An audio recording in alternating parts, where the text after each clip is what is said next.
आज 15 अगस्त स्वतंत्र दिन।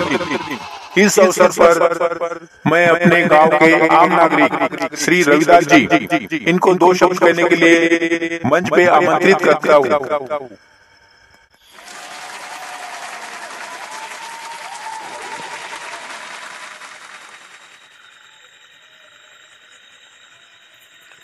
आज के कार्यक्रम के अध्यक्ष, प्रमुख अतिथि और गुरुजन वर्ग और स्कूल के नन्हे मुन्ने बच्चों, आज 15 अगस्त स्वतंत्र दिन। इस अवसर पर आप सभी ने मुझे 2 शब्द कहने की अनुमति दी, इसके लिए मैं आप सबका शुक्रगुजार हूँ। जब भी आजादी की बात आती है तो मुझे मेरे पिताजी ने कही हुई एक कहानी याद आती है। ये कहानी सच है या काल्पनिक है ये तो मैं आपको नहीं बता सकता, लेकिन उस कहानी में जो अर्थ है ये आपको कहानी सुनने के बाद पता ही चल जाएगा। ये कहानी 1947 की है, जब अपने भारत देश को आजादी मिली थी। बड़ी मेहनत के बाद भारत देश को आजादी मिली थी और आजाद देश के पहले पंतप्रधान श्री जवाहरलाल नेहरू जी मंच पर खड़े होकर भाषण कर रहे थे। सारी पब्लिक उनका भाषण दिल लगाकर सुन रहे थे। तभी अचानक पब्लिक में से एक आम आदमी उठकर खड़ा हो गया। किसी को कुछ समझ आने से पहले वो सीधा गुस्से से मंच पर गया और नेहरू जी की गिरबान पकड़ ली। गार्ड उसे पकड़ने आने वाले थे तो नेहरू जी ने उन्हें इशारे से मना कर दिया और उस युवक से कहा कि भाई तुम इतने आवेश में आए हो, क्या बात है, तुम्हारी समस्या क्या है? तब उस युवक ने गुस्से से कहा कि तुम कहते हो कि अपने भारत देश को आजादी मिली, यहाँ का हर नागरिक स्वतंत्र हो गया, लेकिन तुम बताओ कि यहाँ आजादी मिलने के बाद नेताओं को मान सम्मान मिला, तुम्हें प्रधानमंत्री पद मिला, लेकिन हम जैसे आम नागरिक को क्या मिला? बताओ, हम जैसे आम नागरिक को क्या मिला?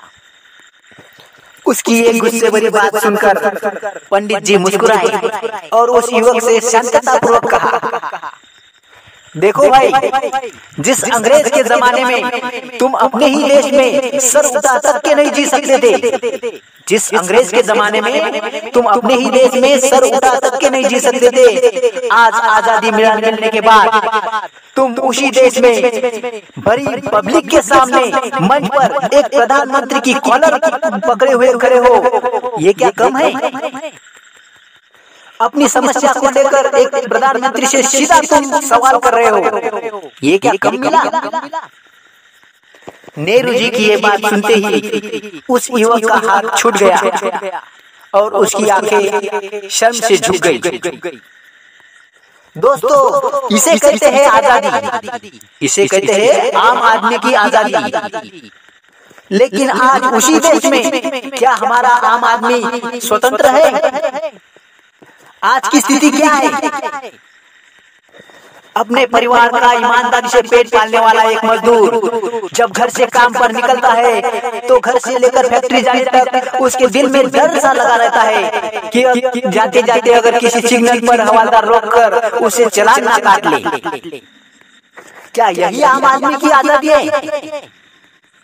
एक गरीब घर के आदमी की जब तबीयत ज्यादा खराब होती है, उसके पास प्राइवेट में इलाज करने के लिए पैसे नहीं होते, फिर भी वो सरकारी अस्पताल में नहीं जाता।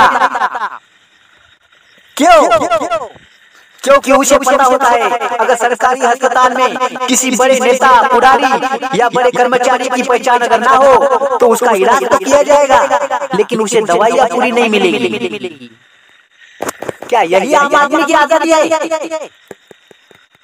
अरे आज एक आम आदमी को अगर किसी बड़े आदमी से अगर कोई तकरार हो, कोई समस्या हो, अगर वो उसके खिलाफ रिपोर्ट लिखवाने पुलिस स्टेशन अगर जाए तो उसकी रिपोर्ट दर्ज नहीं की जाती, बल्कि उस बड़े आदमी को फोन किया जाता है कि देखो फलाना आदमी तुम्हारे खिलाफ रिपोर्ट लिखवाने आया है।